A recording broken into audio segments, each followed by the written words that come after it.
Hello friends, welcome to Sumi Mufas tasty kitchen. ഇന്ന് നല്ല കുടംപുളിയൊക്കെ ഇട്ട് വെച്ച മുളക് ചാറിട്ട് നല്ല നാടൻ മത്തിക്കറിയാണ്. അപ്പോൾ വീഡിയോയിലേക്ക് പോകുന്നതിന് മുന്നേ വീഡിയോ ഇഷ്ടമായ ലൈക്ക് ചെയ്യുക, ഷെയർ ചെയ്യുക, ഒപ്പം സബ്സ്ക്രൈബും ചെയ്യുക. അപ്പോൾ ഞാൻ ഫ്ലെയിം ഓൺ ചെയ്ത് നമ്മുടെ ചട്ടി അടുപ്പത്ത് വെച്ച് പാകത്തിനുള്ള വെളിച്ചെണ്ണ ഒഴിച്ചിട്ടുണ്ട്.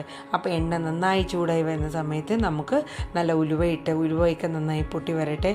ഇന്ന് നല്ല അടിപൊളി മീനായിരുന്നു കേട്ടോ, നല്ല നാടൻ മത്തി, നല്ല പരിമീനൊക്കെ ഉള്ള ഫ്രഷ് മീനായിരുന്നു കേട്ടോ. അപ്പോൾ അതൊരു പ്രത്യേകം മുളക് ചാറിട്ട് വെക്കുമ്പോൾ ഒരു പ്രത്യേക രുചിയാട്ടോ. അതും നല്ല ഫ്രഷ് മീനും കൂടെ ആയതുകൊണ്ട് ചോറിന് വേറെ ഒരു കറിയും വേണ്ട. അപ്പോൾ എണ്ണ ചൂടായി, ഉലുവ പൊട്ടി, ഇനി ഇഞ്ചി, വെളുത്തുള്ളി, പച്ചമുളക്, നമ്മൾ അരിഞ്ഞു വെച്ചിരിക്കുന്ന ചെറുള്ളിയും സവാളയും കൂടെ ഇട്ട് നന്നായിട്ട് വഴറ്റി കൊടുക്കുക. അതിനോടൊപ്പം തന്നെ നമുക്ക് ലേശം കറിവേപ്പിലയും കൂടെ ഇട്ട് കൊടുക്കുക. ലോ ഫ്ലെയിമിലാണ് ഇത് ചെയ്യേണ്ടത്. അപ്പോൾ ഇത് അത്യാവശ്യം വാടി വരുന്ന സമയത്ത് നമുക്ക് മഞ്ഞൾപ്പൊടി ഒരു 1/4 ടീസ്പൂണോളം ഇട്ട് കൊടുക്കുക കേട്ടോ. അപ്പോൾ മഞ്ഞൾപ്പൊടി ഇട്ടു. അതിനുശേഷം നമുക്ക് 2 ടീസ്പൂണോളം ഇച്ചിരി നല്ല കളറൊക്കെയുള്ള മുളക് പൊടിയും കൂടെ ഇട്ട് കൊടുത്ത് പച്ചപ്പ് പോകുന്നവരെ ഒന്ന് വാട്ടി നമുക്ക് റെഡിയാക്കാം. ആ സമയത്ത് നമുക്ക് കട്ട് ചെയ്ത് വെച്ചിരിക്കുന്ന തക്കാളി ഇട്ട് കൊടുക്കുക.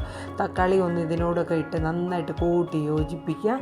ആ സമയത്ത് നമുക്ക് പുളി ഇട്ട് കൊടുക്കാം. കുടംപുളി വെള്ളത്തിൽ കഴുകി കുതിർത്തിട്ട് വെച്ചിട്ടുണ്ട്. ആ പുളിയും കൂടെ ഇതിനോടൊപ്പം നമുക്ക് ഇട്ട് കൊടുക്കാം കേട്ടോ. അപ്പോൾ അത്യാവശ്യം വാടി വരുന്നുണ്ട്. ആ സമയത്ത് നമ്മൾ കുടംപുളിയും അതിട്ട് വെച്ചിരുന്ന ആ വെള്ളവും കൂടെ ചേർത്ത് തന്നെയാണ് നമ്മൾ ഇട്ട് കൊടുക്കാൻ പോകുന്നത്. അപ്പോഴേക്കും നമ്മുടെ തക്കാളി വാടി നല്ലൊരു രീതിയിൽ വന്നിട്ടുണ്ട് കേട്ടോ. അപ്പോൾ ഇനി നമ്മളിത് പുളിയും കൂടെ ഒഴിച്ചു കൊടുത്തു. ഈ സമയത്ത് ഞാൻ പുളിക്ക് പകരം നല്ല നാടൻ മത്തിയൊക്കെ മേടിക്കുന്ന സമയത്ത് നമ്മുടെ ഇരുമ്പം പുളി അല്ലെങ്കിൽ പുളിഞ്ചിക്ക ഉണ്ടെങ്കിൽ അത് ഇട്ട് കൊടുത്തിട്ട് പുളി കുറച്ചിടാറുണ്ട് കേട്ടോ. അപ്പോൾ ഇന്നിപ്പോൾ അതില്ലാത്തതുകൊണ്ട് പുളി ഒരു 2 കഷ്ണം, വലിയ കഷ്ണം തന്നെ ഇട്ടിട്ടുണ്ട് കേട്ടോ. അപ്പോൾ ഇത് അത്യാവശ്യം നല്ല രീതിയിൽ വാടി വന്നിട്ടുണ്ട്. അതിലേക്ക് നമ്മൾ 1.5 ഗ്ലാസ് ചൂടുവെള്ളം കൂടെ ഒഴിച്ച് പാകത്തിനുള്ള ഗ്രേവി തയ്യാറാക്കി. ഇനി ഈ ഗ്രേവി നമുക്ക് നന്നായിട്ട് തിളച്ച് വരണം.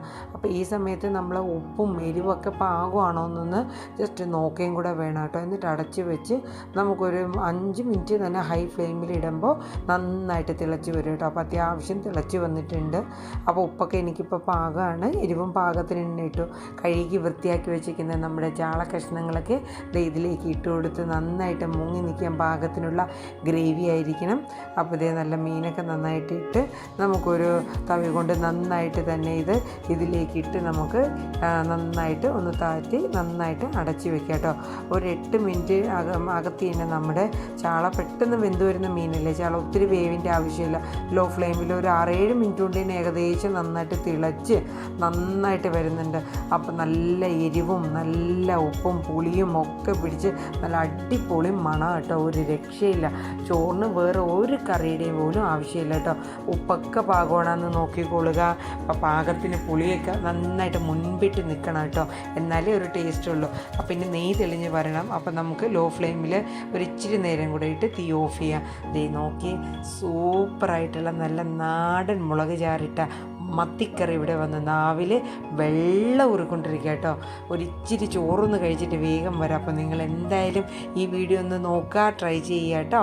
Thank you.